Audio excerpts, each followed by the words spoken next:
Hi, good morning, students. Welcome the study classes. ಆತ್ಮೀಯ ವಿದ್ಯಾರ್ಥಿಗಳೇ, ನಾವು ಕಳೆದ ಪೀರಿಯಡ್ನಲ್ಲಿ ಬಾದಾಮಿ ಚಾಲುಕ್ಯರ ಸಾಂಸ್ಕೃತಿಕ ಕೊಡುಗೆಗಳು, ಅದರಲ್ಲಿ ಧರ್ಮ, ಸಾಹಿತ್ಯ ಇದರ ಬಗ್ಗೆನೇ ಅಧ್ಯಯನ ಮಾಡಿದ್ದೀವಿ. ಇಲ್ಲಿ ಬಾದಾಮಿ ಚಾಲುಕ್ಯರ ಸಾಂಸ್ಕೃತಿಕ ಕೊಡುಗೆಗಳು, ಈ ಒಂದು ಸಾಂಸ್ಕೃತಿಕ ಕೊಡುಗೆಗಳಲ್ಲಿ ನಾವು ಧರ್ಮ ಅನ್ನೋದ್ರ ಬಗ್ಗೆ ಅಧ್ಯಯನ ಮಾಡಿದ್ವಿ. ಈ ಧರ್ಮ ಅಂದರೆ ಸರ್ವಧರ್ಮಗಳ ಸಮನ್ವಯ ಹೊಂದಿರತಕ್ಕಂಥವ್ರು ಅಂದರೆ ಬಾದಾಮಿ ಚಾಲುಕ್ಯರು.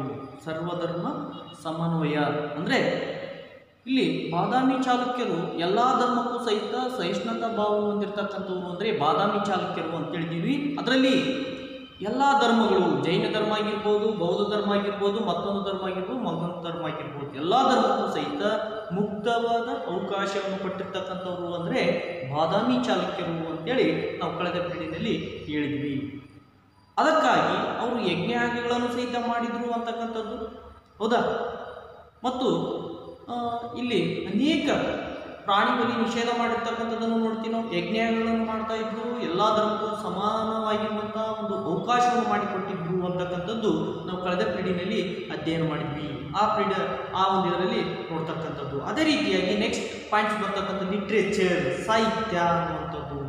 ಈ ಸಾಹಿತ್ಯ ಅನ್ನುವಂಥದ್ದು ಅಂದಾಗ ಬಾದಾಮಿ ಚಾಲುಕ್ಯರು ಸಾಹಿತ್ಯಕ್ಕೆ ಹೆಚ್ಚಿನ ಆಸಕ್ತಿ ಕೊಟ್ಟಿದ್ರು, ಪಂಡಿತರಿಗೆ ಆಸಕ್ತಿ ಕೊಟ್ಟಿದ್ರು ಅಂತಕ್ಕಂಥದ್ದು. ಅಷ್ಟೇ ಅಲ್ಲದೆ ಯಾರು ಹೆಚ್ಚು ಬುದ್ಧಿವಂತರಿರ್ತಾರೋ, ಜ್ಞಾನವನ್ನು ಪಡೆದಿರ್ತಾರೋ ಅವ್ರಿಗೆ ಏನು ಮಾಡ್ತಾ ಇದ್ರಪ್ಪ ಅಂದರೆ ರಾಜ್ಯಾಶ್ರಯವನ್ನು ಕೊಟ್ಟು ಅವರಿಗೆ ಹೆಚ್ಚಿನ ಮನ್ನಣೆ ಕೊಡ್ತಾ ಇದ್ರು ಅಂತಕ್ಕಂಥದ್ದು. ಈ ಬಾದಾಮಿ ಚಾಲುಕ್ಯರ ಆಳ್ವಿಕೆ ಕಾಲದಲ್ಲಿ ಕನ್ನಡ ಮತ್ತು ಸಂಸ್ಕೃತ ಭಾಷೆ ಹೆಚ್ಚು ಆಳ್ವಿಕೆ ಇತ್ತು ಅಂತಕ್ಕಂಥದ್ದು. ಕನ್ನಡ ಮತ್ತು ಸಂಸ್ಕೃತ ಭಾಷೆ ಪ್ರಚಲಿತದಲ್ಲಿತ್ತು ಅಂತಕ್ಕಂಥದ್ದು. ಅನೇಕ ಕೃತಿಗಳು ಸಹಿತ ಇಲ್ಲಿ ಬೆಳಕಿಗೆ ಬರ್ತವೆ ಅಂತಕ್ಕಂಥದ್ದು. ಅದರಲ್ಲಿ ರವಿ ಕೀರ್ತಿ ಅನ್ನುವಂಥವು ಇಮ್ಮಡಿ ಪುಲಿಕೇಶಿಯ ಆಸ್ಥಾನದ ಕವಿಯಾಗಿರುವಂತಹ ರವಿ ಕೀರ್ತಿಯು ಸಹಿತ ತನ್ನದೇ ಆಗಿರುವಂತಹ ಒಂದು ಶಾಸನವನ್ನು ಬಿಡುಗಡೆ ಮಾಡಿದ್ದ. ಅದು ಐಹೊಳೆ ಶಾಸನ ಅನ್ನುವಂಥದ್ದು. ಅದೇ ರೀತಿಯಾಗಿ ಮುಂದೆ ಈ ಐಹೊಳೆ ಶಾಸನಕ್ಕೆ ಮುಂದೆ ಪ್ರಶಸ್ತಿ ಶಾಸನ ಎನ್ನುವಂಥ ಒಂದು ಬಿರುದು ಬಂತು ಅಂತಕ್ಕಂಥದ್ದು ನಾವು ಹೇಳಿದ್ವಿ. ಅದೇ ರೀತಿಯಾಗಿ ಇಮ್ಮಡಿ ಪುಲಿಕೇಶಿಯ ಮತ್ತೊಂದು ಬಾದಾಮಿಯಲ್ಲಿ ಚಾಲುಕ್ಯ ಶಾಸನವನ್ನು ನೋಡ್ತಕ್ಕಂಥದ್ದು ಕಪ್ಪೇರ್ಪಟ ಶಾಸನವನ್ನು ನೋಡಿದ್ವಿ, ಮಂಗಳೇಶನ ಮಹಾಸ್ತಂಭ ಶಾಸನವನ್ನು ನೋಡಿದ್ವಿ. ಹೀಗೆ ಅನೇಕ ಶಾಸನಗಳು ಸಹಿತ ಬಾದಾಮಿಯಲ್ಲಿ ನೋಡಿರ್ತಕ್ಕಂಥದ್ದು ಅಂತೇಳಿ ಹೇಳಬೇಕಾಗತ್ತ ಹೌದಾ. ಇಷ್ಟು ನೋಡಿದ್ವಿ. ತದನಂತರ ಈ ಬಾದಾಮಿ ಚಾಲುಕ್ಯರ ಸಾಂಸ್ಕೃತಿಕ ಕೊಡುಗೆಗಳು ಅಂತೇಳಿ ನೋಡಿದ್ವಿ.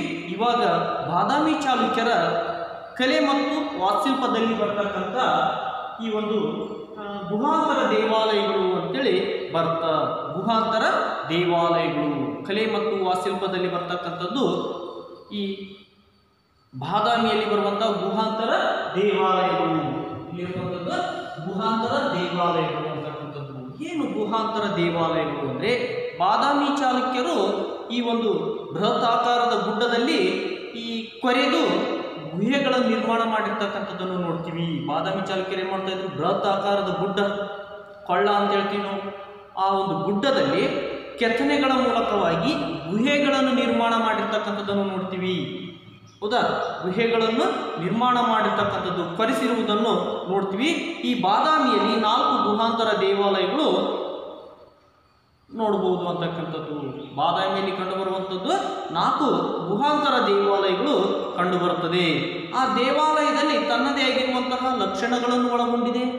ಮುಖಮಂಟಪವನ್ನು ಒಳಗೊಂಡಿದೆ, ರಂಗಮಂಟಪವನ್ನು ಒಳಗೊಂಡಿದೆ, ಗರ್ಭಗೃಹವನ್ನು ಒಳಗೊಂಡಿದೆ. ನಾವು ನೋಡ್ತೀವಿ.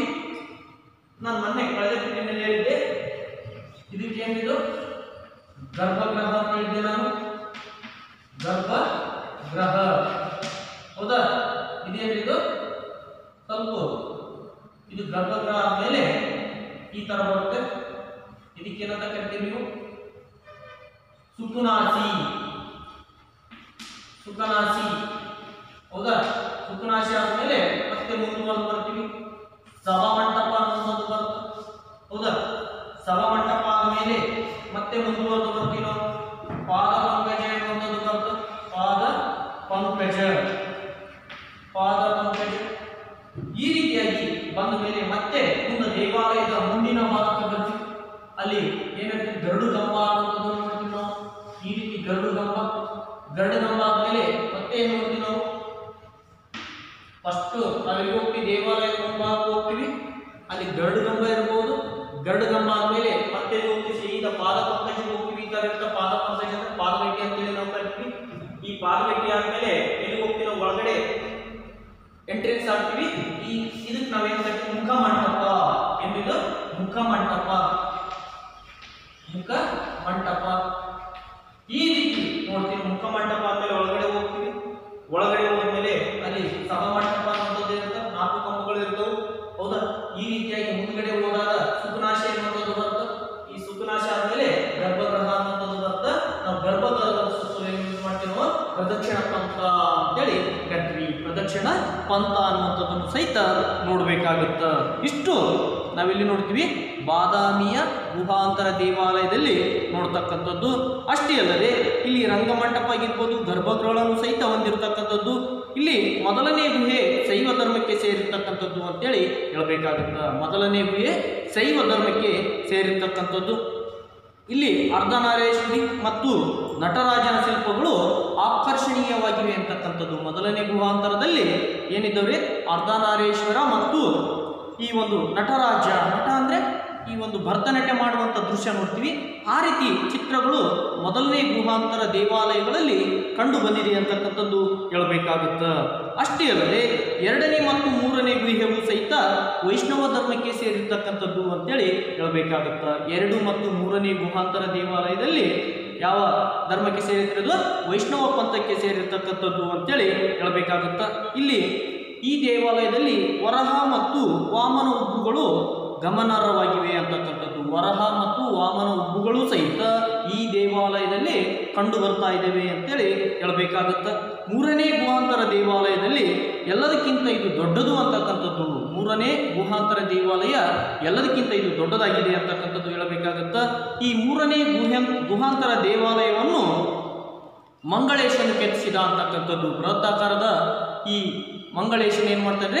ಈ 3ನೇ ಗುಹೆಯನ್ನು ಕೆತ್ತಿಸಿದ ಅಂತಕ್ಕಂಥದ್ದು ಹೇಳ್ತೀವಿ. ಈ ಗುಹಾಂತರ ದೇವಾಲಯದಲ್ಲಿ ಭೂದೇವಿ ಮತ್ತು ಶೇಷನ ಮೇಲೆ ಕುಳಿತಿರುವಂತಹ ವಿಷ್ಣುವಿನ ಮತ್ತು ನರಸಿಂಹನ, ವಾಮನ, ಬಲರಾಮನ ಶಿಲ್ಪಗಳು ಸಹಿತ ಇಲ್ಲಿ ಮನಸೆಳೆಯುತ್ತಿವೆ ಅಂತಕ್ಕಂಥದ್ದು. ಈ 3ನೇ ಗುಹಾಂತರ ದೇವಾಲಯದಲ್ಲಿ ನೋಡ್ತಕ್ಕಂಥದ್ದು. 3ನೇ ಗುಹಾಂತರ ದೇವಾಲಯ ಎಲ್ಲದಕ್ಕಿಂತ ದೊಡ್ಡದಂತ ಹೇಳ್ತೀವಿ. ಇದನ್ನು ಮಂಗಳೇಶ ಕೆತ್ತನೆ ಮಾಡಿದ ಅಂತ ಹೇಳ್ತೀವಿ. ಬಾದಾಮಿ ಚಾಲುಕ್ಯರ ಪ್ರಸಿದ್ಧ ಇಮ್ಮಡಿ ಪುಲಿಕೇಶಿ ಚಿಕ್ಕಪ್ಪನಾಗಿರುವಂತಹ ಮಂಗಳೇಶನ್ ಇದನ್ನು ಕೆತ್ತನೆ ಮಾಡಿದ್ದ. ಈ ದೇವಾಲಯದಲ್ಲಿ ಭೂದೇವಿ ಶೇಷನ ಮೇಲೆ ಕುಂತಿರುವಂತಹ ವಿಷ್ಣು ಮತ್ತು ನರಸಿಂಹನ ಚಿತ್ರವನ್ನು ಸಹಿತ ನೋಡ್ತಕ್ಕಂಥದ್ದು ಮತ್ತು ಬಲರಾಮ, ಹರಿಹರ ಶಿಲ್ಪಗಳು ಸಹಿತ ಇಲ್ಲಿ ನೋಡುಗರ ಗಮನವನ್ನು ಸೆಳೆದಿದ್ದಾವೆ ಅಂತಕ್ಕಂಥದ್ದು ಹೇಳಬೇಕಾಗುತ್ತ. 4ನೇ ಗುಹಾಂತರ ಎಲ್ಲದಕ್ಕಿಂತ ಚಿಕ್ಕದು ಅಂತಕ್ಕಂಥದ್ದು. 4ನೇ ಗುಹಾಂತರ ದೇವಾಲಯದಲ್ಲಿ ಎಲ್ಲದಕ್ಕಿಂತ ಇದು ಚಿಕ್ಕದು. ಇದು ಜೈನ ಧರ್ಮಕ್ಕೆ ಮಾತ್ರ ಸೇರಿದೆ ಅಂತಕ್ಕಂಥದ್ದು ಹೇಳಬೇಕಾಗುತ್ತ. ಜೈನ ಧರ್ಮಕ್ಕೆ ಸೇರಿದೆ. 4ನೇ ಗುಹೆ ಅತಿ ಚಿಕ್ಕದಾಗಿದ್ದು ಸಹಿತ ಜೈನ ಧರ್ಮಕ್ಕೆ ಸೇರಿದೆ. ಜೈನ ಧರ್ಮದ ಸ್ಥಾಪಕರಾಗಿರುವಂತಹ ಮಹಾವೀರ ಆಗಿರ್ಬೋದು, ಆತನ ಶಿಷ್ಯ ಗೌತಮ ಬುದ್ಧ ಆಗಿರ್ಬೋದು, ಇವರನ್ನು ನಾವು 23ನೇ ತೀರ್ಥಂಕ ಪಾರ್ಶ್ವನಾಥನ ಶಿಲ್ಪಗಳಲ್ಲೂ ಸಹಿತ ಇದನ್ನು ನೋಡಬಹುದಾಗಿದೆ ಅಂತಕ್ಕಂಥದ್ದು. ಈ ಮೇಲಿನ ಬಸದಿಯನ್ನು ಕ್ರಮೇಣ ಮೇಣದ ಬಸದಿ ಎಂದು ಕರೆಯುತ್ತೇವೆ. 4ನೇ ಗುಹಾಂತರ ದೇವಾಲಯವನ್ನು ಮೇಣದ ಬಸದಿ. ಮೇಣ ಅಂದರೆ ನಾವು ದೀಪ ಹಚ್ಚುವಂತಹ ಸಂದರ್ಭದಲ್ಲಿ ಮೇಣದ ಬತ್ತಿ ಹೆಂಗಿರ್ತೀರ? ಅದು ನುಣುಪಾಗಿ ಕಾಣುವಂಥದ್ದು. 4ನೇ ಗುಹಾಂತರ ದೇವಾಲಯಕ್ಕೆ ಹೋದಾಗ ನುಣುಪಾಗಿ ಕಾಣುವಂಥದ್ದು ಒಂದು ಚಾಪೀಸ್ ಇದೆ.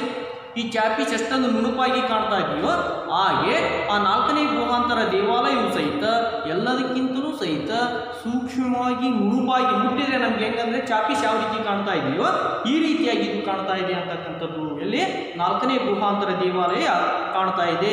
ಈ 4ನೇ ಬಾದಾಮಿಯ ಗುಹಾಂತರ ದೇವಾಲಯಕ್ಕೆ ನಾವು ಮೇಣದ ಬಸದಿ ಎಂದು ಕರೆಯುತ್ತೇವೆ ಅಂತೇಳಿ ಹೇಳಬೇಕಾಗತ್ತ.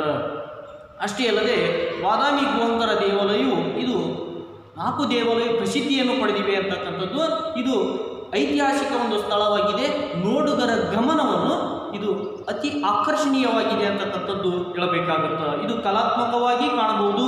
ಅಲ್ಲಿ ಮಾಲಗಿತ್ತಿ ಶಿವಾಲಯ, ಭೂತನಾಥ ದೇವಾಲಯ ಮತ್ತು ಲಕುಮಿಷ ದೇವಾಲಯ ಮತ್ತು ವಿರೂಪಾಕ್ಷ ದೇವಾಲಯವು ಸಹಿತ ನಾವು ಬಾದಾಮಿಯಲ್ಲಿ ನೋಡಿರ್ಬೋದು. ಹೌದಾ?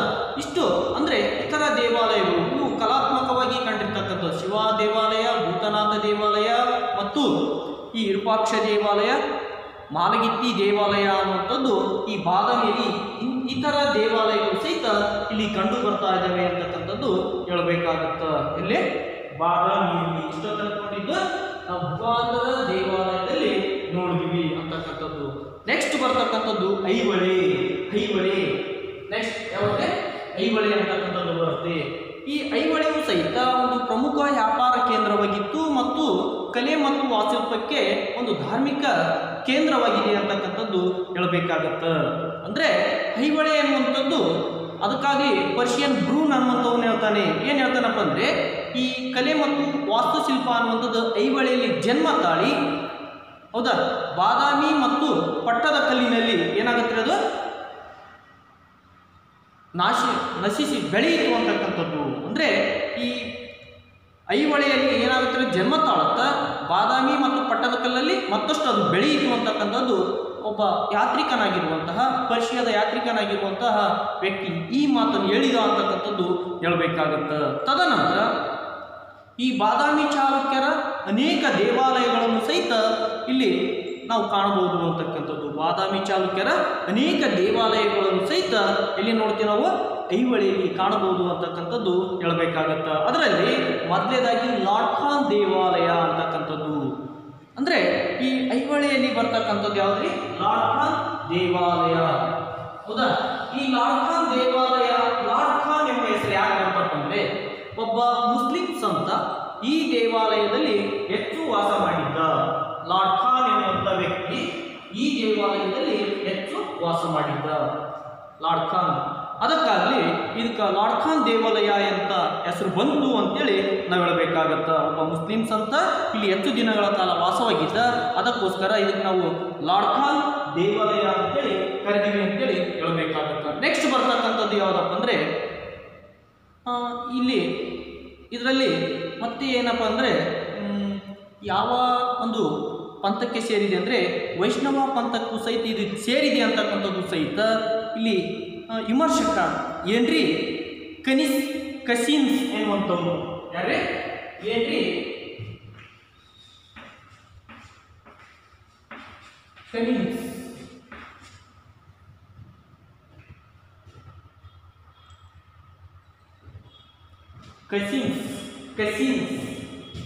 ಏನ್ರಿ ಕಸಿನ್ಸ್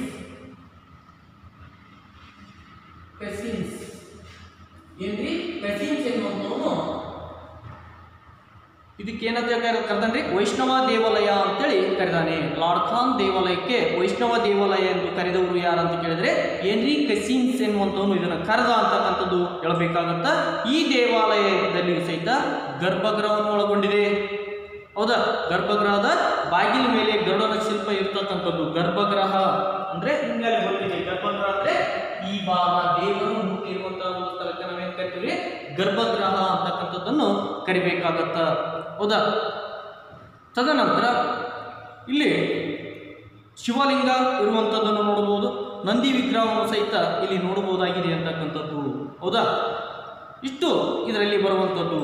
ಅಂದರೆ ನಾವು ದೇವಾಲಯದ ಲಕ್ಷಣಗಳನ್ನು ನೋಡಿದಂತಹ ಸಂದರ್ಭದಲ್ಲಿ ಮುಖಮಂಟಪ ಅನ್ನುವಂಥದ್ದು ಬಾದಾಮಿ ಚಾಲುಕ್ಯರ ಒಂದು ಆಳ್ವಿಕೆ ಬಂದಾಗ ಮುಖಮಂಟಪ, ಪಾದಪಂಕಜ, ಸುಸನಾಸಿ, ಗರ್ಭಗೃಹ, ಪ್ರದಕ್ಷಿಣ ಪಂಥ, ಹೌದಾ, ಗರುಡುಗಂಬ, ಇವೆಲ್ಲ ಅಂಶಗಳನ್ನು ಸಹಿತ ನಾವೆಲ್ಲಿ ನೋಡ್ತೀವಿ ಬಾದಾಮಿ ಚಾಲುಕ್ಯರಲ್ಲಿ ನೋಡ್ತಕ್ಕಂಥದ್ದು. ಇಲ್ಲಿಯೂ ಸಹಿತ ಲಾರ್ಡ್ ಖಾನ್ ದೇವಾಲಯದ ಮುಖಮಂಟಪ ಇರ್ತಕ್ಕಂಥದ್ದು, ಗರ್ಭಗೃಹ ಇರ್ತಕ್ಕಂಥದ್ದು, ಹೌದಾ, ಪ್ರದಕ್ಷಿಣ ಪಂಥ ಇರುವಂಥದ್ದು, ಸುಖನಾಶಿ ಇರುವಂಥದ್ದನ್ನು ಸಹಿತ ನಾವು ನೋಡಬೇಕಾಗುತ್ತ. ಇಷ್ಟು ಇದರಲ್ಲಿ ಕಂಡು ಬರ್ತದೆ ಅಂತೇಳಿ ಹೇಳಬೇಕಾಗುತ್ತ. ನೆಕ್ಸ್ಟ್ ಬರ್ತಕ್ಕಂಥದ್ದು ದುರ್ಗದ ದೇವಾಲಯ ಅನ್ನುವಂಥದ್ದು. ಐಹೊಳೆಯಲ್ಲಿ ಬರುವಂತಹ ದುರ್ಗ ದೇವಾಲಯ. ಹೌದಾ? ದುರ್ಗ ದೇವಾಲಯ. ದುರ್ಗ ಎಂದರೆ ಏನು? ದುರ್ಗ ಅಂದ್ರೆ ಕೋಟೆ, ಅಂದ್ರೆ ನಮ್ಮನ್ನು ಕಾಪಾಡುವಂತ ಒಂದು ಕೋಟೆ ಈ ಒಂದು ಐಹೊಳೆಯಲ್ಲಿ ಇತ್ತು ಅಂತಕ್ಕಂಥದ್ದು. ನಮ್ಮನ್ನು ಕಾಪಾಡುವಂಥದ್ದು ಯಾವುದೇ ಕೋಟೆ ಅಂದ್ರೆ ಈ ಒಂದು ಕೋಟೆ ಎನ್ನುವಂಥದ್ದು ಇಲ್ಲಿತ್ತು ಅಂತಕ್ಕಂಥದ್ದು. ದುರ್ಗ ಎಂದರೆ ಕೋಟೆ ಎಂದರ್ಥ. ದುರ್ಗ ಎಂದರೆ ಕೋಟೆ ಎಂದರ್ಥ. ಕೇಳ್ತಾ ಇರ್ತಾರೆ ದುರ್ಗ ಅಂದ್ರೆ ಕೋಟೆ. ಕೋಟೆಯಲ್ಲಿ ನೋಡ್ತೀವಿ ನಾವು, ವಿಜಯನಗರ ಸಾಮ್ರಾಜ್ಯದಲ್ಲಿ ನೋಡ್ತೀವಿ, ನಾವು ಬಾದಾಮಿಯಲ್ಲಿ ನೋಡ್ತೀವಿ, ಈ ಟೆಂಪಲ್ ಅನ್ನು ಕಾಪಾಡತಕ್ಕಂಥದ್ದು ಯಾವುದು? ಅಲ್ಲಿರುವಂತಹ ಜನರನ್ನು ಕಾಪಾಡುವಂಥದ್ದು ದುರ್ಗ ಕೋಟೆ ಇತ್ತು. ಅದಕ್ಕಾಗಿ ಇದಕ್ಕೆ ದುರ್ಗಾ ದೇವಾಲಯ ಎಂಬ ಹೆಸರು ಬಂತು ಅಂತೇಳಿ ಹೇಳಬೇಕಾಗತ್ತ. ಇದು ಕುದುರೆ ಲಾಳಾಕೃತಿ ಮತ್ತು ಬೌದ್ಧ ಚೈತ್ಯಾಲಯದ ವಿನ್ಯಾಸವನ್ನು ಇದು ಒಳಗೊಂಡಿದೆ ಅಂತಕ್ಕಂಥದ್ದು. ಅಂದ್ರೆ ಕುದುರೆ ಲಾಳಾಕೃತಿ, ಕುದುರೆ ಹೆಂಗಿರ್ತಾರೆ ಅದು ಚೆಂಡ ಮುಂದಕ್ಕೆ ಚಾಚಿ ಇರುತ್ತ, ಹಿಂದುಗಡೆ ಕಾಲುಗಳು ಇರ್ತಕ್ಕಂಥದ್ದು. ಅಂದ್ರೆ ಸ್ಥಳ ವಿನ್ಯಾಸ ಅನ್ನುವಂಥದ್ದು ಏನಾಗಿರ್ತಂದ್ರೆ ಚೌಕಾಕಾರದಲ್ಲಿ ಇರುವಂಥದ್ದು, ತ್ರಿಭುಜಾಕಾರದಲ್ಲಿ, ಇದು ಚಟುಭುಜ ಅಂತ ಹೇಳ್ತಿರಲ್ಲ ಆ ರೀತಿ ಆಕಾರದಲ್ಲಿ ಇರುವಂಥದ್ದು ಸ್ಥಳ ಮಟ್ಟು, ಬೀಸ್ಮಠ ಅಂತ ನಾವು ಕರಿತೀವಿ. ಸ್ಥಳ ವಿನ್ಯಾಸ ಅನ್ನುವಂಥದ್ದು ಚೌಕಾಕಾರದಲ್ಲಿದ್ದು ಮುಂದೆ ಲಾಳಾಕೃತಿ ಅಂದ್ರೆ ತಲೆಯನ್ನು ಚಾಚಿರ್ತಕ್ಕಂಥದ್ದನ್ನು ನಾವು ಬಾದಾಮಿ ದೇವಾಲಯದಲ್ಲಿ ನೋಡ್ತೀವಿ. ಹಾಗಾದ್ರೆ ಇದು ಯಾವ ದೇವಾಲಯ ಅಂದ್ರೆ ದುರ್ಗ ದೇವಾಲಯ ಅಂದ್ರೆ ಇಲ್ಲಿ ಸೂರ್ಯ ಇರುವಂಥದ್ದು. ಸೂರ್ಯನು ಇಲ್ಲಿ ಏನಾಗಿದ್ದಂತೆ ವಾಸವಾಗಿರ್ತಕ್ಕಂಥದ್ದು. ಇದು ಸೂರ್ಯ ದೇವಾಲಯ. ಮೊದಲನೇದಾಗಿದೆ ಯಾವ್ದು? ಸೂರ್ಯ ದೇವಾಲಯ. ತದನಂತರ ಕೋಟೆ ಇದಕ್ಕಾಗಿ ಇದು ದುರ್ಗ ದೇವಾಲಯ ಎಂಬ ಹೆಸರು ಬಂತು. ಇಲ್ಲಿ ಮೊದಲೇ ಇರುವಂತದ್ದು ಮೂರ್ತಿ ಯಾವುದ್ರಲ್ಲಿ ಸೂರ್ಯ ಎನ್ನುವಂತ ಮೂರ್ತಿ ಇತ್ತು ಅಂತಕ್ಕಂಥದ್ದು ಹೇಳಬೇಕಾಗತ್ತ. ದೇವಾಲಯದ ಶಿಖರವು ಒರಿಸ್ಸಾದ ದೇವಾಲಯದ ಶಿಖರವನ್ನು ಹೋಲುತ್ತದೆ. ಒರಿಸ್ಸಾದಲ್ಲಿರುವಂತಹ ದೇವಾಲಯಕ್ಕೂ ಮತ್ತು ಬಾದಾಮಿ ಚಾಲುಕ್ಯರ ದೇವಾಲಯಕ್ಕೂ ಒಂದೇ ಆಗಿದೆ ಅನ್ನುವಂಥ ಒಂದು ಕಲ್ಪನೆ ಇಲ್ಲಿ ಇತಿಹಾಸಕಾರಲ್ಲಿದೆ ಅಂತಕ್ಕಂಥದ್ದು. ಒರಿಸ್ಸಾದ ದೇವಾಲಯಕ್ಕೂ ಮತ್ತು ಬಾದಾಮಿ ದೇವಾಲಯಕ್ಕೂ ಏನಾಗಿದೆ ಅದು ಒಂದೇ ಆಗಿದೆ ಅನ್ನುವಂಥದ್ದನ್ನು ಸಹಿತ ನೋಡಬಹುದಾಗಿದೆ ಅಂತಕ್ಕಂಥದ್ದು. ಇಲ್ಲಿ 2 ಸಾಲು ಕಂಬಗಳಿರುವಂತಹ ರಂಗಮಂಟಪ ಮತ್ತು 2 ಪಕ್ಕದಲ್ಲಿರುವಂತಹ ಅಜಾರ್ಗಳು, ಹೌದಾ, ಗರ್ಭಗೃಹದವರೆಗೆ ಹೋಗಿ ಅರ್ಧ ವೃತ್ತದಲ್ಲಿ ಸೇರಿರುವುದನ್ನು ನೋಡುಗರ ವಿಸ್ಮಯಗೊಳಿಸುತ್ತದೆ ಅಂತಕ್ಕಂಥದ್ದು. ಅಂದ್ರೆ 2 ಸಾಲು ಅನ್ನುವಂಥದ್ದು. ಅಂದ್ರೆ 2 ಸಾಲು ಅಂದಾಗ ಇಲ್ಲಿ ನೋಡ್ತೀವಿ ನಾವು 2 ಸಾಲು ಅಂತಕ್ಕಂಥ ನೋಡ್ತಕ್ಕಂಥದ್ದು.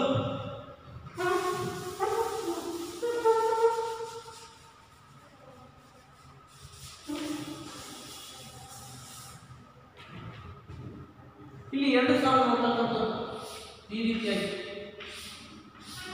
ಈ ಕಡೆ ಒಂದು ಸಾಲು ಕಂಬಗಳು, ಈ ಕಡೆ ಒಂದು ಸಾಲು. ಇಲ್ಲಿ ನಡುಕ ಏನಿದೆ ಗರ್ಭಗೃಹ, ಹೌದಾ, ಗರ್ಭಗೃಹ ಇರ್ತಕ್ಕಂಥದ್ದು. ಈ ರೀತಿಯಾಗಿ 2 ಸಾಲು ಅಜಾರಗಳು, 2 ಸಾಲು ಅರ್ಧ ವೃತ್ತದಲ್ಲಿ ಇರತಕ್ಕಂಥದ್ದು ಅಂತೇಳಿ ಹೇಳಬೇಕಾಗುತ್ತೆ. ಅಂದ್ರೆ ಅಕ್ಕಪಕ್ಕದಲ್ಲಿ ಕಂಬಗಳು ಇರ್ತಕ್ಕಂಥದ್ದನ್ನು ನೋಡ್ತೀವಿ ನಾವು. ಇಂಥ ಒಂದು ದೇವಾಲಯ ಇಲ್ಲಿ ಕಂಡು ಬರ್ತಾ ಇದೆ. ಸುತ್ತಲೂ ಕೋಟೆ ಇರುವಂತಹ ಒಂದು ದೇವಾಲಯ ಈ ದುರ್ಗ ದೇವಾಲಯ ಅಥವಾ ಸೂರ್ಯ ದೇವಾಲಯ ಅಂತೇಳಿ ನಾವು ಕರಿಬೇಕಾಗತ್ತ. ಇಲ್ಲಿ ಮುಂದೆ ದೇವಾಲಯದ ಮುಂಭಾಗದಲ್ಲಿ ಕೋತಿ ಗುಂಡಿಗಳ ಗುಂಪು ಇಲ್ಲಿ ಕಾಣಿಸ್ತಕ್ಕಂಥದ್ದು. ದುರ್ಗಾ ದೇವಾಲಯದ ಮುಂಭಾಗದಲ್ಲಿರುವಂಥದ್ದು ಕೋತಿ ಗುಂಡಿಗಳ ಗುಂಪು. ಕೋತಿ ನಿಂತಿರುವಂತಹ ಒಂದು ದೃಶ್ಯವನ್ನು ನೋಡ್ತೀವಿ ನಾವು. ಸಾಲುಗಳು, ಕೋತಿ ನಿಂತಿರುವಂತಹ ಒಂದು ಸಾಲುಗಳನ್ನು ನೋಡ್ತಕ್ಕಂಥದ್ದು ಪ್ರಾಚೀನ ಗುಡಿಗಳಾಗಿರುವಂಥದ್ದು ಅಂತೇಳಿ ಹೇಳಬೇಕಾಗುತ್ತ. ಇವು ಪ್ರಾಚೀನ ಐತಿಹಾಸಿಕ ದೇವಾಲಯಗಳಾಗಿವೆ ಅಂತಕ್ಕಂಥದ್ದು. ಇಷ್ಟು ಎಲ್ಲಿದು ದುರ್ಗಾ ದೇವಾಲಯ ಅಂದಾಗ ಈ ರೀತಿ ಬರಬೇಕಾಗುತ್ತ. ಅದೇ ರೀತಿಯಾಗಿ ಉಚ್ಚಿಮಲ್ಲಿ ಗುಡಿ ಅನ್ನುವಂಥದ್ದು ಬರ್ತಾ. ಉಚ್ಚಿಮಲ್ಲಿ ಗುಡಿ ಇದು ಸಹಿತ ಈ ಒಂದು ಐಹೊಳೆಯಲ್ಲಿ ಕಂಡು ಬರ್ತಕ್ಕಂಥದ್ದು. ಈ ಉಚ್ಚಿಮಲ್ಲಿ ಗುಡಿಯು ಸಹಿತ ಸರಳ ರಚನೆಯನ್ನು ಒಳಗೊಂಡಿದ್ದು ಆಕಾರದಲ್ಲಿ ಚಿಕ್ಕದಾಗಿದೆ ಅಂತಕ್ಕಂಥದ್ದು. ಇಲ್ಲಿ ಚೌಕಾಕಾರದ ಕಂಬಗಳು ಸಹಿತ ಇದರಲ್ಲಿ ಕಂಡು ಬಂದಿದೆ ಅಂತಕ್ಕಂಥದ್ದು. ನೋಡ್ಲಿಕ್ಕೆ ಚಿಕ್ಕದು, ಹೌದಾ, ಮತ್ತು ಏನಾಗಿದೆ ರಚನೆಯಲ್ಲಿ ಚಿಕ್ಕದಾಗಿರ್ತಕ್ಕಂಥದ್ದು. ಇದು ಸರಳತೆ ಚೌಕಾಕಾರದ ಕಂಬಗಳಿಂದ ಕೂಡಿದೆ. ಚೌಕಾಕಾರದ ಕಂಬಗಳಿಂದ ಕೂಡಿರ್ತಕ್ಕಂಥದ್ದು ಇಲ್ಲಿ ನೋಡಬಹುದಾಗಿದೆ ಅಂತಕ್ಕಂಥದ್ದು. ನೆಕ್ಸ್ಟ್ ಬರ್ತಕ್ಕಂಥದ್ದು ಯಾವುದಪ್ಪ ಅಂದ್ರೆ ಮೇಗುತಿ ಜೈನ ದೇವಾಲಯ ಅನ್ನುವಂಥದ್ದು. ಮೇಗುತಿ ಜೈನ ದೇವಾಲಯ. ಮೇಗುತಿ ಜೈನ ದೇವಾಲಯ. ಮೇಗುತಿ ಎಂದರೆ ಐಹೊಳೆ ಪಕ್ಕದ ಚಿಕ್ಕ ಗುಡ್ಡದ ಮೇಲೆ ಇರುವಂತಹ ಮೇಗುತಿ ಜೈನ ದೇವಾಲಯವನ್ನು ರವಿಕೀರ್ತಿ ಕೆತ್ತಿಸಿದನು. ರವಿಕೀರ್ತಿ ಇದನ್ನು ಕಟ್ಟಿಸಿದನು. ಯಾರು ಕಟ್ತಾರೆ ಇದನ್ನ? ರವಿಕೀರ್ತಿ ಕಟ್ಟಿಸಿದನು.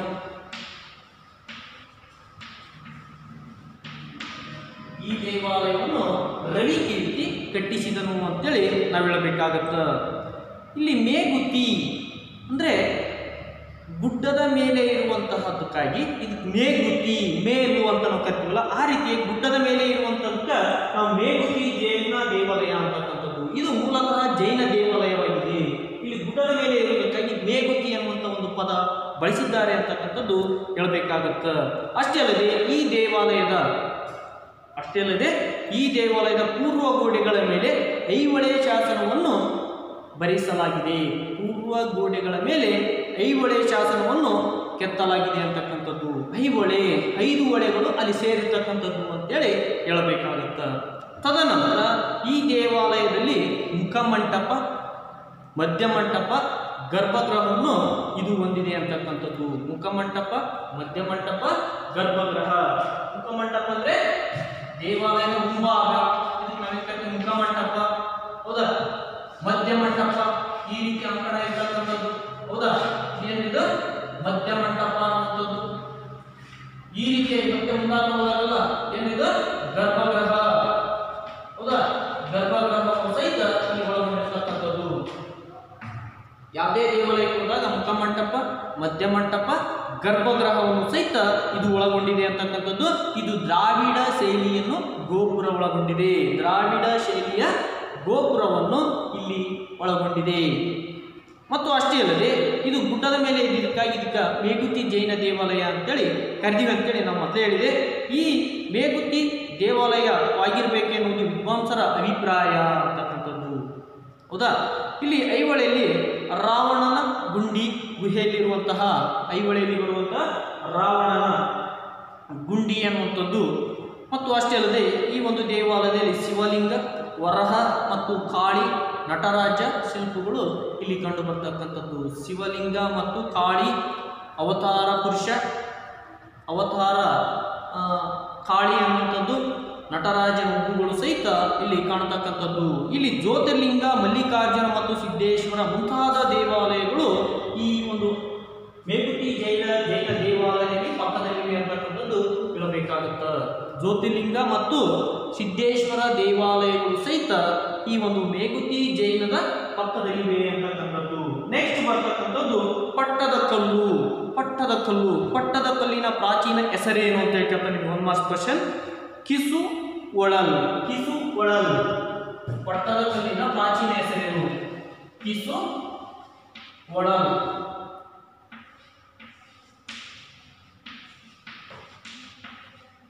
ಒಂದು ಮಾರ್ಕ್ಸ್ ಕ್ವಶನ್ ನೆನಪಿನಲ್ಲಿ ಇಟ್ಕೋರಿ. ಏನಪ್ಪ ಅಂದ್ರೆ ಪಟ್ಟದ ಕಲ್ಲಿನ ಪ್ರಾಚೀನ ಹೆಸರೇನು? ಕಿಸು ಒಳಲ್ ಅಂತ ಹೆಸರು ಇದೆ ಅಂತಕ್ಕಂಥದ್ದು. ಬಾದಾಮಿ ಚಾಲುಕ್ಯರ ಅನೇಕ ದೇವಾಲಯಗಳನ್ನು ಇಲ್ಲಿ ನೋಡಬಹುದಾಗಿದೆ. ಕಾಶಿ ವಿಶ್ವನಾಥ, ಪಾಪನಾಥ, ಜಂಬುಲಿಂಗೇಶ್ವರ, ನಾಗರ ಅಂದರೆ ಪಾಪನಾಥ, ಜಂಬುಲಿಂಗೇಶ್ವರ ದೇವಾಲಯಗಳು ಸಹಿತ ಈ ಒಂದು ಪಟ್ಟದ ಕಲ್ಲಿನಲ್ಲಿ ಇವೆ ಅಂತಕ್ಕಂಥದ್ದು. ಪಾಪನಾಥೇಶ್ವರ, ಕಾಶಿ ವಿಶ್ವನಾಥ, ಜಂಬುಲಿಂಗೇಶ್ವರ ದೇವಾಲಯಗಳು ಸಹಿತ ಇಲ್ಲಿವೆ ಅಂತಕ್ಕಂಥದ್ದು. ಎಲ್ಲಿ? ಪಟ್ಟದ ಕಲ್ಲು ಅಥವಾ ಕಿಸು ಒಳಲು ಎನ್ನುವಂತಹ ಪ್ರದೇಶದಲ್ಲಿ ಇವೆ ಅಂತಕ್ಕಂಥದ್ದು. ಈ ದೇವಾಲಯವು ಯಾವ ಶೈಲಿ ಐತಪ್ಪ ಅಂದ್ರೆ ನಾಗರ ಶೈಲಿಯನ್ನು ಒಳಗೊಂಡಿದೆ ಅಂತಕ್ಕಂಥದ್ದು. ನಾಗರ ಶೈಲಿ ಯಾವ ಶೈಲಿ ಇದು? ನಾಗರ ಶೈಲಿಯನ್ನು ಒಳಗೊಂಡಿದೆ, ಹೌದಾ. ನಾಗರ ಶೈಲಿಯನ್ನು ಇದು ಒಳಗೊಂಡಿದೆ ಅಂತಕ್ಕಂಥದ್ದು. ಅಷ್ಟೇ ಅಲ್ಲದೆ ಮತ್ತೆ ಮುಂದೆ ಬರುವಂಥದ್ದು ಯಾವ ದೇವಾಲಯಪ್ಪ ಅಂದರೆ ಸಂಗಮೇಶ್ವರ, ಮಲ್ಲಿಕಾರ್ಜುನ ಮತ್ತು ಸಂಗಮೇಶ್ವರ, ಮಲ್ಲಿಕಾರ್ಜುನ ದೇವಾಲಯವು ಸಹಿತ ಇಲ್ಲಿ ಕಂಡು ಬರ್ತಕ್ಕಂಥದ್ದು. ಸಂಗಮೇಶ್ವರ, ಮಲ್ಲಿಕಾರ್ಜುನ ದೇವಾಲಯವು ಯಾವ ಶೈಲಿ ಅಂತಕ್ಕಂಥ ಕೇಳಿದ್ರೆ ದ್ರಾವಿಡ ಶೈಲಿಯಲ್ಲಿದೆ. ದ್ರಾವಿಡ ಶೈಲಿಯಲ್ಲಿದೆ, ಹೌದಾ. ದ್ರಾವಿಡ ಶೈಲಿಯಲ್ಲಿದೆ. ಸಂಗಮೇಶ್ವರ ಮತ್ತು ಮಲ್ಲಿಕಾರ್ಜುನ ದೇವಾಲಯವು ಸಹಿತ ಈ ಒಂದು ಪಟ್ಟದ ಕಲ್ಲಿನಲ್ಲಿ ಕಂಡು ಬರುತ್ತೆ. ಇದು ದ್ರಾವಿಡ ಶೈಲಿಯಲ್ಲಿದೆ ಅಂತಕ್ಕಂಥದ್ದು ಹೇಳಬೇಕಾಗತ್ತ. ತದನಂತರ ವಿರೂಪಾಕ್ಷ ದೇವಾಲಯವು ಸಹಿತ ಇಲ್ಲಿ ಕಂಡು ಬರ್ತದೆ. ವಿರೂಪಾಕ್ಷ ದೇವಾಲಯ, ವಿರೂಪಾಕ್ಷ ದೇವಾಲಯ ಈ ಒಂದು ಪಟ್ಟದ ಕಲ್ಲಿನಲ್ಲಿಯೂ ಸಹಿತ ನೋಡ್ತಕ್ಕಂಥದ್ದು. ಈ ದೇವಾಲಯವು 2ನೇ ವಿಕ್ರಮಾದಿತ್ಯನು ಪಲ್ಲವರ ಮೇಲೆ 3 ಬೇರೆ ದಾಳಿಯನ್ನು ಮಾಡಿರ್ತಾನೆ. ಅಂದ್ರೆ ಹರ್ಷವರ್ಧನೊಡನೆ ಯುದ್ಧ ಆದ್ಮೇಲೆ ಪಲ್ಲವರ ಮೇಲೆ ಯುದ್ಧ ಮಾಡ್ತಾನಲ್ಲ, ಈ ಯುದ್ಧ ಮಾಡಿದ ನಂತರ 3 ಬೇರೆ ಯುದ್ಧದ ಪಲ್ಲವರ ಮೇಲೆ ಕಂಚಿಯ ಪಲ್ಲವರ ಮೇಲೆ 3 ಬೇರೆ ದಾಳಿ ಮಾಡಿ, ಆ ದಾಳಿ ಆದ ನಂತರ ಅವರಿಂದ ಸಂಪತ್ತನ್ನು ಪಡೆದುಕೊಂಡ ನಂತರ ಅದರ ಒಂದು ಗೆಲುವಿಗಾಗಿ ಈತ ಪಟ್ಟದ ಕಲ್ಲಿನಲ್ಲಿ ಆ ಒಂದು ಗೆಲುವಿನ ನೆನಪಿಗಾಗಿ ಆತನ ರಾಣಿ ಮಹಾರಾಣಿ ಲೋಕಮಹಾದೇವಿ ಎನ್ನುವಂಥವರ ಇದನ್ನು ಕಟ್ಟಿಸಿದಳು. ಅಂದರೆ ಕಂಚಿಯ ಪಲ್ಲವರ ಮೇಲೆ 3 ಬೇರೆ ದಾಳಿ ಮಾಡ್ತಾನೆ. ದಾಳಿ ಮಾಡಿ ಜಯವನ್ನು ತಂದುಕೊಟ್ಟಿದ್ದಕ್ಕಾಗಿ ಈ ವಿರೂಪಾಕ್ಷ ದೇವಾಲಯವನ್ನು ಸಹಿತ ಆತನ ರಾಣಿ ಯಾರಲ್ಲಿ ಮಹಾದೇವಿ ಎನ್ನುವಂಥವರು, ಆತನ ರಾಣಿ ಯಾರಲ್ಲಿ ಮಹಾದೇವಿ ಎನ್ನುವಂಥವರು ಇದನ್ನು ಕಟ್ಟಿಸಿದರು. ಯಾವುದನ್ನ ವಿರೂಪಾಕ್ಷ ದೇವಾಲಯವನ್ನು ಕಟ್ಟಿಸಿದರು. ಹೌದಾ? ಕಟ್ಟಿಸಿದ ನಂತರ ಇದು ಈ ಒಂದು ದೇವಾಲಯವನ್ನು ಕಟ್ಟಿದ ಶಿಲ್ಪಿ ಯಾರು ಅಂತ ಕೇಳಿದರೆ ಅನಿವಾರ್ತಾಚಾರಿಗುಂಡ. ಅನಿವಾರ್ತಾಚಾರಿಗುಂಡ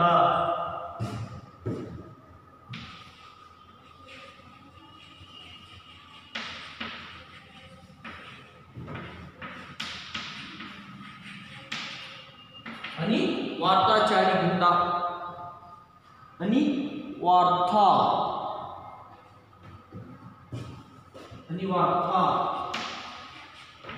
ಅನಿವಾರ್ತಾಚಾರಿಗುಂಡ ಎನ್ನುವಂಥವನು ಇದನ್ನು ಕಟ್ಟಿಸಿದ. ಅನಿವಾರ್ತಾಚಾರಿಗುಂಡ ಎನ್ನುವಂಥವನು ಇದನ್ನು ಕಟ್ಟಿಸಿದನು. ಯಾವುದನ್ನ? ಈ ಒಂದು ದೇವಾಲಯವನ್ನು ವಿರೂಪಾಕ್ಷೇಶ್ವರ ದೇವಾಲಯವನ್ನು ಕಟ್ಟಿಸಿರ್ತಕ್ಕಂಥದ್ದು ಯಾರಲ್ಲಿ ಈ ವಿಕ್ರಮಾದಿತ್ಯನ ಹೆಂಡತಿಯಾಗಿರುವಂತಹ ಮಹಾದೇವಿಯವರು ಇದನ್ನು ಕಟ್ಟಿಸಿದ್ರು. ಇದನ್ನು ಕೆತ್ತನೆ ಮಾಡಿರುವಂತಹ ಮೂರ್ತಿಯನ್ನು ಕೆತ್ತನೆ ಮಾಡಿ ಅಥವಾ ಈ ದೇವಾಲಯವನ್ನು ಕಾಡುಗುಡ್ಡದಲ್ಲೇ ಕೆತ್ತನೆ ಮಾಡಿರುವಂತಹ ವರಿಸಿದಂಥ ವ್ಯಕ್ತಿಯ ಹೆಸರು ಏನಂತ ಕೇಳಿದ್ರೆ ಅನಿವಾರ್ತಾಚಾರಿಗುಂಡ ಎಂಬ ಹೆಸರಿನಿಂದ ಕರಿಬೇಕಾಗುತ್ತ. ಇದು 224 ಅಡಿ ಉದ್ದವನ್ನು ಒಳಗೊಂಡಿದೆ. ಎಷ್ಟೇ? 224 ಅಡಿ ಉದ್ದ ಮತ್ತು ಅಗಲ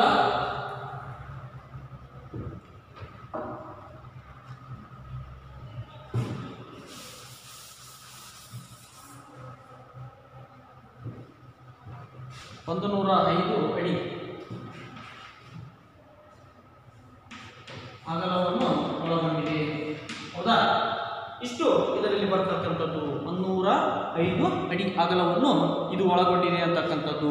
ತದನಂತರ ಈ ದೇವಾಲಯದಲ್ಲಿ ಸಿಂಹಗಳು ಮತ್ತು ತೊಲೆಗಳ ಆನೆಗಳು ಒತ್ತುಕೊಂಡು ನಿಂತಂತೆ ಕಾಣುತ್ತದೆ. ಅಂದರೆ ಸಿಂಹಗಳು ಏನಾದರೂ ತೊಲೆಯನ್ನು ಹೊತ್ತುಕೊಂಡು ನಿಂತಿರುವಂಥದ್ದು, ಮನೆಯನ್ನು ಹೊತ್ಕೊಂಡಿರುವಂಥದ್ದನ್ನು ನೋಡ್ತೀವಿ. ಹೌದಾ? ಆನೆಗಳು ಹೊತ್ಕೊಂಡು ನಿಂತಿರುವುದನ್ನು ನೋಡ್ತೀವಿ ನಾವು. ಆ ರೀತಿ ಕಾಣುವಂಥದ್ದನ್ನು ಸಹಿತ ಈ ವಿರೂಪಾಕ್ಷ ದೇವಾಲಯದಲ್ಲಿ ನೋಡ್ತಕ್ಕಂಥದ್ದು. ತದನಂತರ ಇದನ್ನು ದೇವಾಲಯದ ಮುಂಭಾಗದಲ್ಲಿ ನಂದಿ ಮಂಟಪ ಎನ್ನುವಂಥದ್ದು ಬೃಹತ್ತಾಕಾರದ ನಂದಿ ವಿಗ್ರಹ ಅಂತಕ್ಕಂಥದ್ದು ಇದೆ. ಈ ವಿರೂಪಾಕ್ಷ ದೇವಾಲಯದ ಮುಂಭಾಗದಲ್ಲಿ ಬಂದಾಗ ನಂದಿ ವಿಗ್ರಹ ಮೂರ್ತಿ ಇರುವಂಥದ್ದನ್ನು ನೋಡ್ತೀವಿ. ಅಷ್ಟೇ ಅಲ್ಲದೆ ಈ ದೇವಾಲಯದ ಮುಂಭಾಗದಲ್ಲಿ ಮುಖಮಂಟಪ, ಗರ್ಭಗೃಹ, ಹೌದಾ, ಇದನ್ನು ಒಳಗೊಂಡಿದೆ. ಮುಖಮಂಟಪ, ಮಹಾಮಂಟಪ, ಗರ್ಭಗೃಹ. ಮುಖಮಂಟಪ ಅಂದರೆ ಎಂಟ್ರೆನ್ಸ್ ಅಂತ ಹೇಳ್ತೀವಿ ನಾವು, ಮಧ್ಯ ಅಂದರೆ ಮಿಡುವಲ್ ಅನ್ನುವಂಥದ್ದು, ಹೌದಾ. ಗರ್ಭಗೃಹ ಅಂದರೆ ಹೋಲ್ಡ್ ಅಂತಕ್ಕಂಥದ್ದು. ಅಂದರೆ ಈ 3 ಭಾಗಗಳು ಈ ಒಂದು ದೇವಾಲಯದಲ್ಲಿ ಕಾಣ್ತಕ್ಕಂಥದ್ದು. ಮುಖಮಂಟಪ, ಮಧ್ಯಮಂಟಪ, ಗರ್ಭಗೃಹ ಅನ್ನುವಂಥದ್ದು ಈ ದೇವಾಲಯದಲ್ಲಿ ಕಾಣ್ತಕ್ಕಂಥದ್ದು. ಮತ್ತೆ ಇದು ದ್ರಾವಿಡ ಶೈಲಿಯನ್ನು ಒಳಗೊಂಡಿದೆ ಅಂತಕ್ಕಂಥದ್ದು. ಯಾವುದು? ವಿರೂಪಾಕ್ಷ ದೇವಾಲಯವು ಸಹಿತ ದ್ರಾವಿಡ ಶೈಲಿಯಲ್ಲಿ ಇದು ಒಳಗೊಂಡಿದೆ ಅಂತಕ್ಕಂಥದ್ದು. ಅಷ್ಟೇ ಅಲ್ಲದೆ ಅರ್ಧ ಮಂಟಪದಲ್ಲಿರುವ ಸೂರ್ಯನ ಮೂರ್ತಿ ಅತ್ಯಂತ ಸುಂದರವಾಗಿ ಕಾಣ್ತಕ್ಕಂಥದ್ದು. ಅರ್ಧ ಮಂಟಪ, ಅರ್ಧ ಇರ್ತಕ್ಕಂಥದ್ದು ಏನದು? ಸೂರ್ಯ ಸಹಿತ ಇಲ್ಲಿ ಕಂಡು ಬರ್ತಕ್ಕಂಥದ್ದು. ದೇವಾಲಯದ ಮುಂಭಾಗದಲ್ಲಿ ಇರ್ತಕ್ಕಂಥದ್ದು ಅರ್ಧ ಮಂಟಪ, ಸೂರ್ಯನು ಇರುವಂಥದ್ದು, ಸೂರ್ಯ ಇದ್ದಾನೆ ಅಂತಕ್ಕಂಥ ಒಂದು ಕಲ್ಪನೆ ಇಲ್ಲಿ ಕಾಣಬಹುದಾಗಿದೆ ಅಂತಕ್ಕಂಥದ್ದು. ತದನಂತರ ಮಲ್ಲಿಕಾರ್ಜುನ ಅನ್ನುವಂಥದ್ದು, ಮಲ್ಲಿಕಾರ್ಜುನ ದೇವಾಲಯ ಅನ್ನುವಂಥದ್ದು ಇದು ಸಹಿತ ಎಲ್ಲಿ ಕಂಡು ಬರ್ತಿರೋದು? ಪಟ್ಟದಕಲ್ಲಿನಲ್ಲಿ ಇರ್ತಕ್ಕಂಥದ್ದು. ತದನಂತರ ಇದು ಸಹಿತ ಮಲ್ಲಿಕಾರ್ಜುನ ದೇವಾಲಯವು ಇದರ ಪಕ್ಕದಲ್ಲಿ ಇದೆ ಅಂತಕ್ಕಂಥದ್ದು. ಯಾವುದರ ಪಕ್ಕದಲ್ಲಿ? ವಿರೂಪಾಕ್ಷ ದೇವಾಲಯದ ಪಕ್ಕದಲ್ಲಿ ಮಲ್ಲಿಕಾರ್ಜುನ ದೇವಾಲಯ ಇದರ ಪಕ್ಕದಲ್ಲಿ ಇದೆ ಅಂತಕ್ಕಂಥದ್ದು. ಇದನ್ನು 2ನೇ ವಿಕ್ರಮಾದಿತ್ಯನ ಇನ್ನೊಬ್ಬ ರಾಣಿ ತ್ರೈಲೋಕ ಮಹಾದೇವಿ ಇದನ್ನು ಕಟ್ಟಿಸಿದಳು. ತ್ರೈಲೋಕ ಮಹಾದೇವಿ ಲೋಕ ಮಹಾದೇವಿ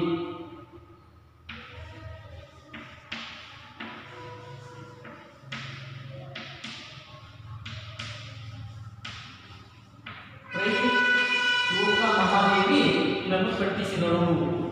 1 ಮಾರ್ಕ್ಸ್ ಕ್ವಶನ್ ಕೇಳ್ತಾ ಇರ್ತಾನೆ. ಮಲ್ಲಿಕಾರ್ಜುನ ದೇವಾಲಯವನ್ನು ಕಟ್ಟಿಸಿದವರು ಯಾರು ಅಂದರೆ ವಿಕ್ರಮಾದಿತ್ಯನ ಹೆಂಡತಿಯಾಗಿರುವಂತಹ ಯಾರೇ ತ್ರೈಲೋಕ ಮಹಾದೇವಿ ಇದನ್ನು ಕಟ್ಟಿಸಿದಳು ಅಂತಕ್ಕಂಥದ್ದು. ಇಲ್ಲಿ ಮಹಾಕೂಟದಲ್ಲಿ ಮಹಾಕೂಟೇಶ್ವರ ದೇವಾಲಯವು ಬಾದಾಮಿ ಚಾಲುಕ್ಯರ ಕಲೆ ಮತ್ತು ವಾಸ್ತುಶಿಲ್ಪಕ್ಕೆ ಒಂದು ಉದಾಹರಣೆಯಾಗಿದೆ ಅಂತಕ್ಕಂಥದ್ದು.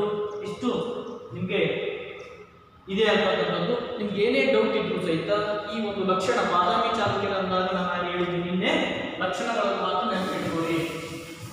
ಹೌದಾ? ಇಷ್ಟು ಮಾತ್ರ ನೆನಪಲ್ಲಿ ಇಟ್ಕೋಬೇಕು. ಇದಕ್ಕೇನಿದು ದೇವರಿರುವಂಥದ್ದು. ಹೌದಾ? ಇದೇನಿದು ಸುಕನಾಸಿ. ಸುಕನಾಸಿ ಇದು ಗರ್ಭಗೃಹ. ಹೌದಾ? ಇದು ಗರ್ಭಗೃಹ. ನೆಕ್ಸ್ಟ್ ಈ ರೀತಿ ಬರ್ತೀವಿ. ಬಂದ ಮೇಲೆ ಇಲ್ಲೇನು ನೋಡ್ತೀವಿ ನಾವು? ಈ ರೀತಿ ನೋಡ್ತಕ್ಕಂಥದ್ದು. ಹೌದಾ?